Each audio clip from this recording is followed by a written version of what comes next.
What is up, guys? Coach VC here. Just finished watching that matchup between Alcaraz and Sinner. What happened out there? A few different things happened. For those who want to know kind of what is going on at that professional level, you want to be aware of the second serve dynamics, both serving and returning. Alcaraz won that exchange. Also, when you're ahead in the point, controlling the center, and your opponent is having to defend, and you are, or when they are in control, the vice versa, Alcaraz won that exchange as well. Sinner looks like he's having to red line against Alcaraz, and that is causing a lot of errors. Even when Sinner is ahead, the matchup, these two are clearly 1 and 2. It looks like Alcaraz is a little more disciplined now, and that's causing Sinner all sorts of trouble. Jannik has a few adjustments he needs to make. Let's get into the video. The guys you see on TV, they are functioning at an extremely high level. They typically win a high percentage of their first serve. That's serve +1, but remember, +1 is confusing. The +1 really only means if you're ahead in the point to continue the offensive onslaught. Where most people fail, where most coaches fail you, is they have you thinking serve +1, but if your opponent hits a quality return, it should not be a serve +1, but rather a serve and absorb the punch. So you'd want to be making sure you can maintain depth. In the Sinner versus Alcaraz battle that you just saw, not to overthink things, but to make it very simple, you have to protect your second serve. You have to win that matchup, both returning and when you're serving. Sinner in this final did not do a good enough job of protecting his second serve. Alcaraz was winning that battle, and Sinner had too many double faults, which cost him gave up some break points because of that, led to break points for Alcaraz, and Alcaraz was able to win that battle.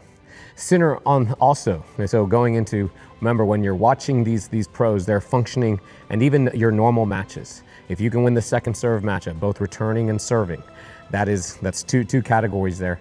Those are two massive categories that if you can win, it's very hard to lose tennis matches just winning that.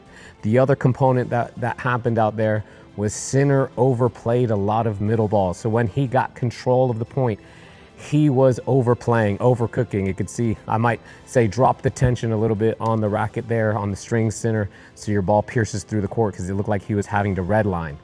I've said this before, the Djokovic that these guys are playing, if Djokovic had the legs he used to have, he is beating both of these guys.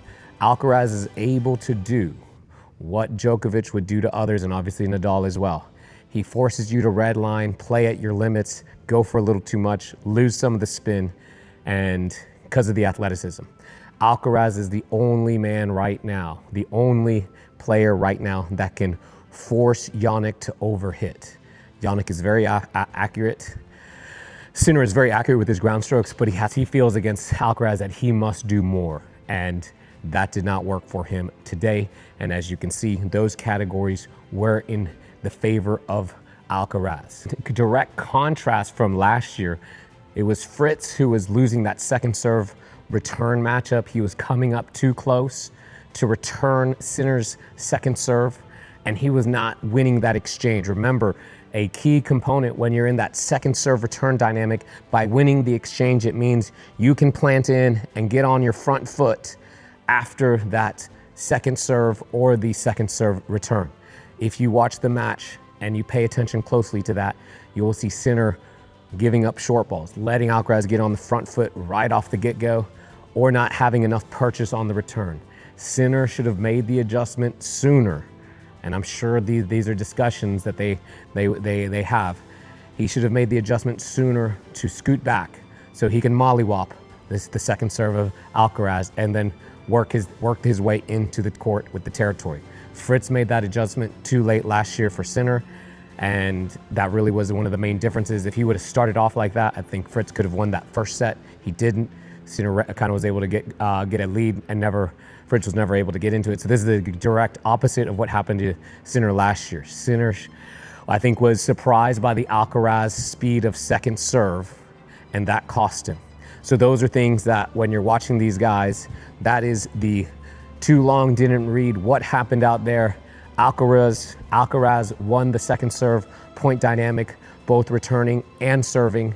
Jannik needed to make a return position adjustment, And also Jannik, because of Alcaraz taking the time away, he had a lot of double faults and just wasn't able to serve it fast enough to bother Alcaraz. More body serves with speed into the Alcaraz. If he's gonna come up, that is the counter, or some slice second serves as well. These are all micro adjustments to help Sinner.